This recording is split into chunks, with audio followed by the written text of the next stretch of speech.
Ma, jua gisi utaongea na mjukuu wako vizuri.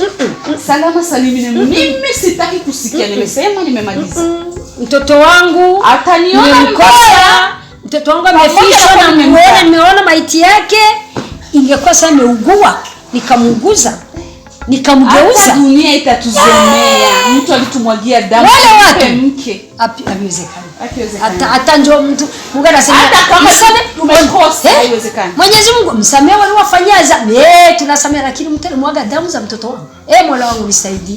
Kama wewe peke yako unasema sijui kisema impossible. Acha nione kwenye amekimbilia, lakini anisamee sana, siwezi kabisa. Hiyo ndio uongo. Sasa na mjukuu wako huko, mimi hapa hata sitaki kujua.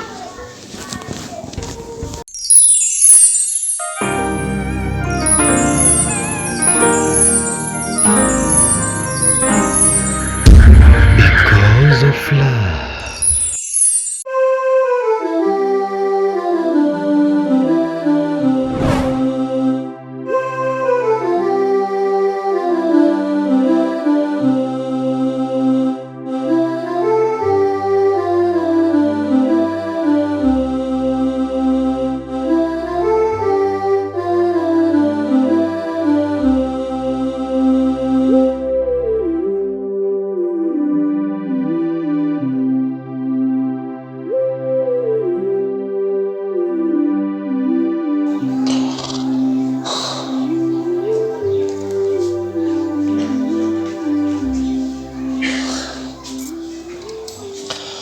Mota. Sa. Tamawe. Sa. Sa. Tega Mota. Sana. Utamuri misi sikenda gutahura Mota. Wamevye. Naguhere gute? Ko atacumbaza. Mu minsi heze na minota 30 yahera ndi ngaha utampamagaye umuhungu wawe tugatera mana tugatera abiri. Ahubwo je sindi nyine wahindutse. Ko je namandi kwiremba iminsi yose. Urarengana ukanshako ukarengana unshako. Nta kimumbaza nta kimumbwira. Acha ngoma ninumye nanje nene ngire gute. Gute. Yako tutumbwira nibiki. Tusa nkonze mu nkovu. Mutarazi ko tukundana. Yawe uri umwana wanje. Urazi ko ndakwemera sana. Urazi ko ndakuzi nk'umugabo w'ijunja n'ijambo. Ikinyoma muzirana. Jewe ni kinyoma ni pembeni. Ukuri niyo mico n'imigenzo yawe.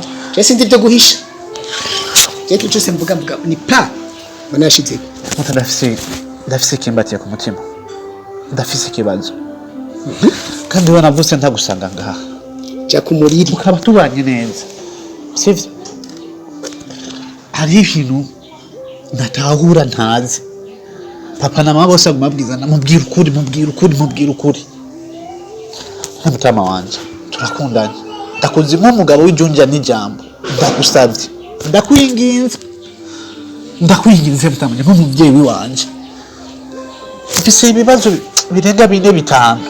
Ninka wa munsi iyumvire. Umwana na nyina bari bazi ko baje ngaha. Baje ngaha bagacibagarukira aho kwiremba. Makuno munsi sindaronka inyishu ico kibazo. Kwanza nikinyene nibagiye. Wazi kuna chimva ngange ndi wabona zamu. Nshitsi wabona zamu ndamutama. Habwo nasanze bazanye n'imbuga special. Irinda hajya jewe ndahashitse. Nitwigeze dushwana. Twari tubanye neza. Dukundana ijana kwijana. Gusa ibintu bigahinduka gutyo nyene. Mota please. Ndagusavye. Muri maboko yiwawe. Mvukiye ngaha urafite icyo ubizi kandi ndakuravye mu maso ndabona ko ufite icyo ubizi ko mutanga please kiri cyo mbwiye mu muco kubera maze kuronka umuco nzabasobanukiwe at least ntamenya ni hehe hononekaye ni hehe ni iki gikoni kenewe ijambo ni gwawe mutama wanje pole sana pole kabisa. Bado time yangu ya kupoa bado mzee bado mpaka mimi nazamu tukirudiana ibintu ntibyoroshe. Hajya bakubwira abarundi baca umugani mu kirundi bati uja mwishamba utazi ugacinga utazi. Urabyumva? Ego. Kandi ukuru utabajije ugasaza utamenye. Ivyo byo ndabizi. Je rero kabushinga ntaye. Ego. Ngenda kubona umeze nk'ino umerewe. Tugenda kubwiza ukuri. Hanyuma rero ndagusaba n'ikintu. Ego. Ntuzucire hasi. Uzugira ibanga. Ko ubu ndamenye ibanga. Ariko uzubigira ibanga. Ego. Ndabikwemereye. Ndakubwire. Urazi neza ujya mukobwa mwari kumwe. Zamda. Yarakubwiye ko afise se. Zamda. Ndabizi ko atasagira. N'urazi icishe se wiwe. No. Icishe se wiwe rero. Ni so wawe. Niwe yishe se wiwe. Hagidugira byose. Nta kimwe uzoshikako. Nta niki.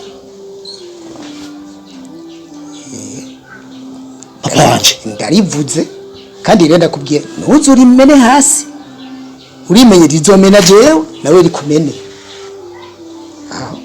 Na kandi rero ndigiriye basigara byiyumvira ngiremetse. Ndagusabye cyane ndasubiyemo. Ntuzu umvuge. Uzubimenye ukundi uzobisigura ako ntuzu ko jine kubwiye. Sawa rero. Ngiye ku kazi kanjye.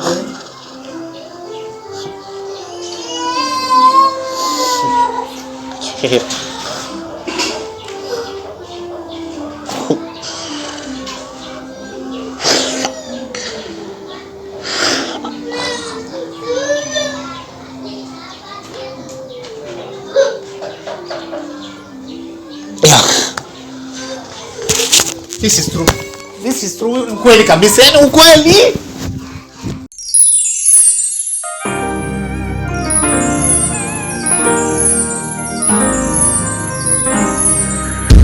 Because of love.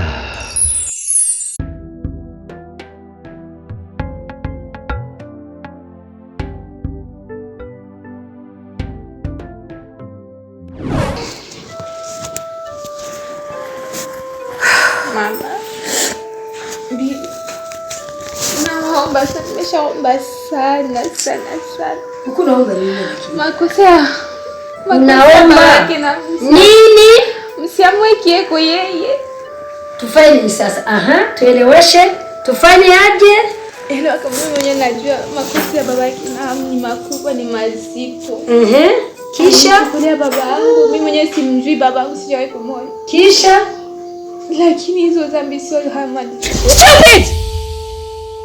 Kosa haya. Umechanganyikiwa ama? Wala umemroga. Hakika mapenzi ni sumu. Wala wewe ulimroga. Faisal katumalizia mume hivi ananiingilia kwenye mtoto. Unaona hapa?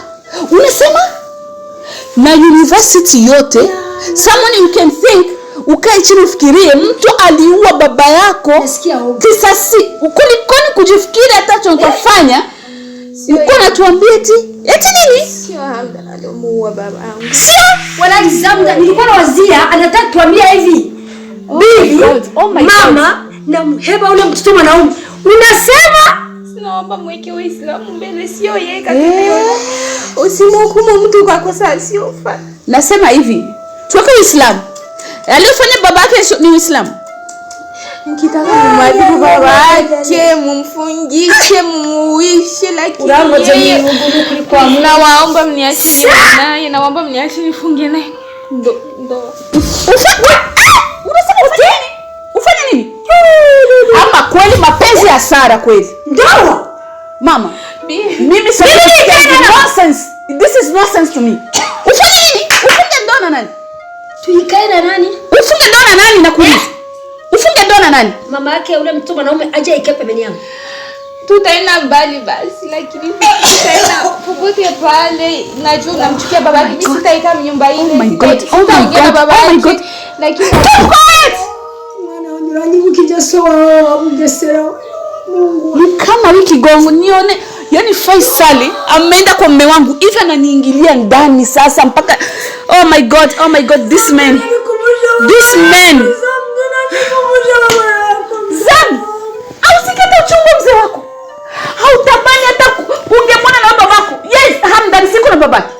Kweli? Unaitaka mtu ambaye ni babako ndo uolewe kwao. Kweli? Mungu mapenzi.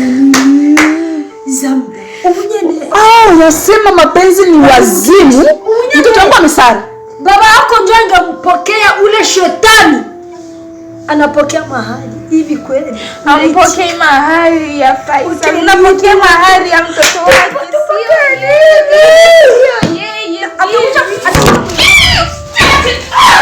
Ma, mimi siwezi kuongea. Natoka. Endelea na mtoto wako.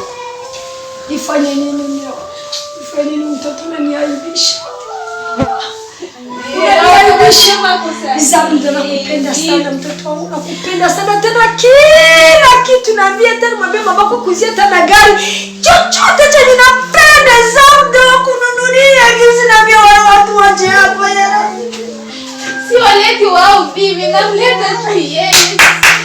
Zamda, ukiona maiti ya mama yako mbele ya mlango wetu Zamda, unaambia wale watu waje hapa. Zamda, nakuomba sana usiongeze tena wengine neno. Zamda unaniaibisha, Zamda unanifedhesha, Zamda unanikomesha mbele yako. Mtoto mmoja nilikuwa naye Zamda, mtoto mmoja wangu mmoja Zamda, mtoto wangu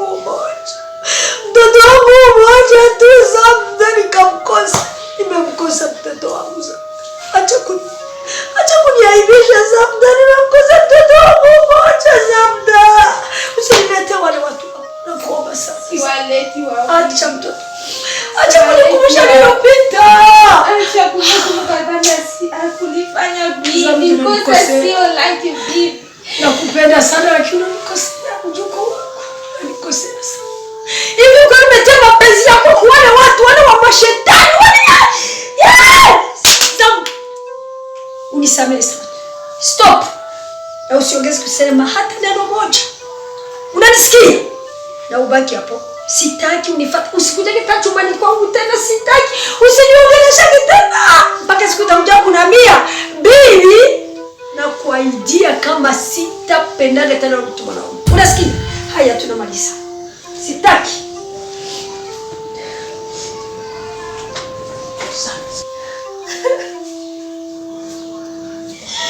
Why? Oh my God.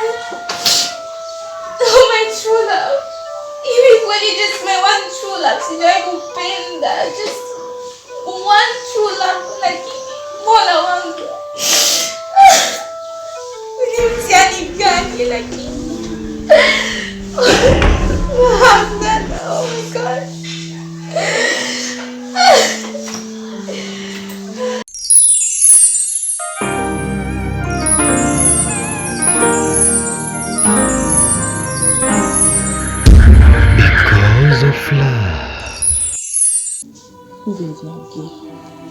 Kuvejo umbwira ngo ari bushaka tuvugana ariko narindire kubimbwira ubo waje wicaye aho wabaye igistati sinzi ivyo ari byo nshaka kumbwira.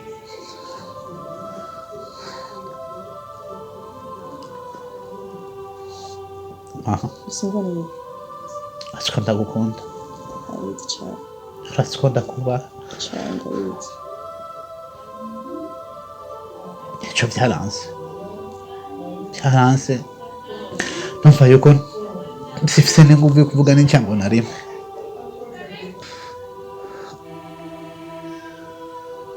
Mama, sinarinzi yuko ikindi agishinga ikindi baje ariko muzi igituma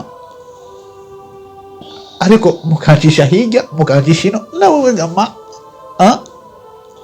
ukandega kabisa ntihagire n'icyo mbwiye. Mama, naronse inyishu kubera iki Zamda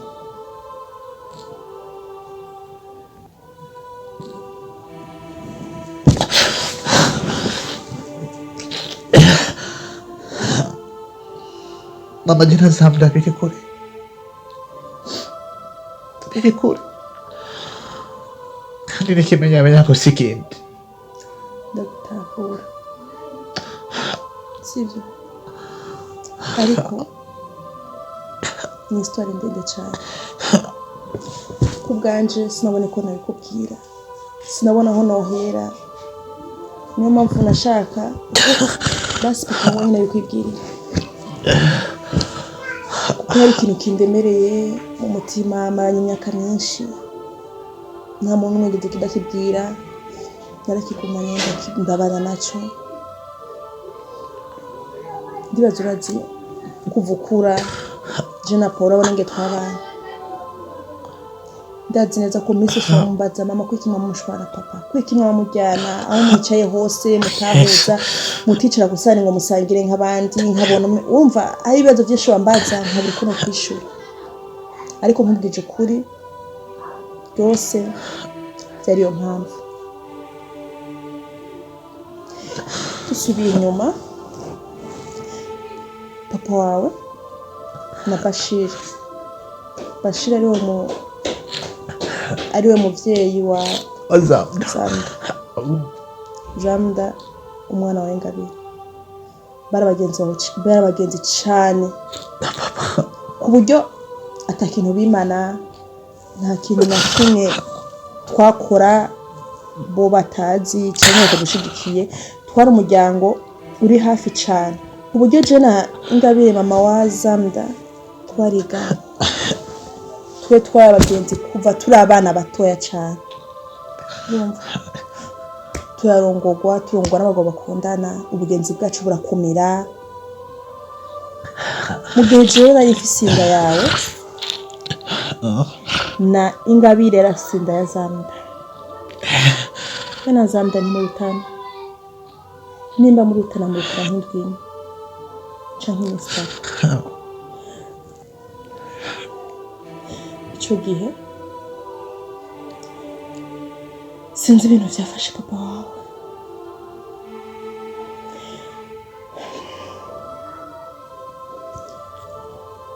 wawe uko navyumvise ngo yari afise idiri umugenzi wa papa wawe Bashir yararonse idiri ngo ry'amahera menshi ngo amapapa wawe ko ari wishaka ibyo navyumvise ko yaronse idiri ariko kuce kubwaye nabona ko ari vyiza kuko Bashir aronse natwe tuba turonse twari abantu dufashanya muri ico gihe papa wawe niho yinjiyemo n'igishetani citama niko novyita aca ashaka yuko kajya kazi Bashir yaronse yumva umengo ni wewe bironkawe atangura kubimusaba ngo amubwire ngo yuko wewe abwire uwo mubosi yabimuhaye yuko wewe atawushoboza afise bw'amahera kwiye ngo gubikora hama Bashir aranga mu nyuma rero niho numvise haheze nk'iminsi ibiri nari nicaye nkasi ndopfa ndavyibakiye ngo Bashir yapfuye twese namenye yuko papa wariwe yamurashe mu nyuma niho namenye ukuri ko ico gihe twasubiye kubana neza na papa wawe uwo munsi twasubiye kubona naciye ndamubwira yuko ntazosubira gushika namusavye yuko yose gusaba imbabazi umuryango yahemukiye akababwiza ukuri ariko yaranse niyo mpamvu imyaka yose ubona tubana gutya tutigira duhuriza ikintu kimwe no kusaba gasangira jewe nawe mwana wanje icyambabaje ibaze papa yishe yarashe Bashir mu maso y'Ingabire uravyumva ivyo bintu urumva ubwo buremere rero kuca fata ngo ndabikubwire nabuze aho ndabihera ko umunsi baza inyuma yaho naciye menya ko ari ko inyuma y'urupfu ntitwasuye kuvugana umuntu wese twatandukanye ubugenzi burahera mbaho atamugenzi n'umwe mfise kuri ino si mbaho atamunezero mfise niyo mpamvu ubona ko no ngaha mu nzu atamunezero mfise je nagumye na Paul kubera wewe. I'm sorry mom. Nihanganye ibibazo byose kubera wewe ko navuga ati umwana wanje ndifuza ko aregwa. I'm sorry mom.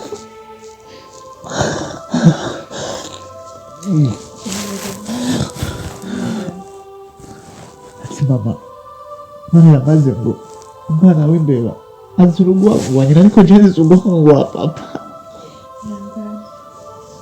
Jenishe papa wiwe mabwiriza mama wiwe please mana kusanze ndashaka tugende turaba abashiri sivyo ma tugende wabo tumurabe mama wiwe twimusigurire pete turashobora kugutahura. Kuva icyo gihe ngabe ntiyashatse no kumbura nanje ntiyampaye n'umwanya basi tubikore kubera kumva ko jatira kimwe narinzi yumvishe yuko nagoye mu muhorero ntazi nanje sinumva yuko azohava yemera kuguha umwana wiwe ngo umuze mu muryango w'abicanyi.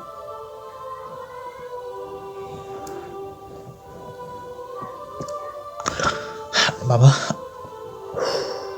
ngiricho manoye ndemesha ati list mama please ngiricho mfashije mwana wanje biragoye cyane kiri kintu kiremereye nibaza yuko mama zamda zohava yemera kuzana kuko umwana ngo muzere muri uwo umuryango yita yuko ari umuryango w'abicaye.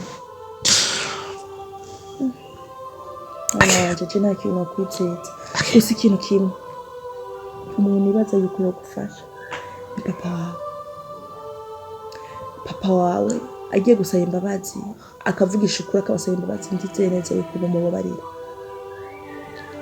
Mama urumweranda you are innocent mom akabika aho ariko mama I promise ikintu kikubyeje nka wewe nk'umuvyeyi wanje nkunda kandi nubaha umuntu wese azokwigiza cyangwa yitambike mu rukundo rwa hamwe zamu atahasize ubuzima je nzohasiga ubuzima kandi jewe ma ico mukimenyere kibinjire mukimenye kabisa hatari zamu naco haba ma kuvuga menshi siko kuyamara ariko sizopfa mbabariye n'umuntu n'uyu n'umwe azoba akoze yahamna zamu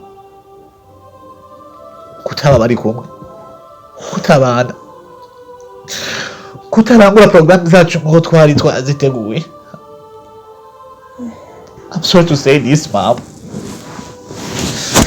Mom, mubwire umugabo wawe mubwire please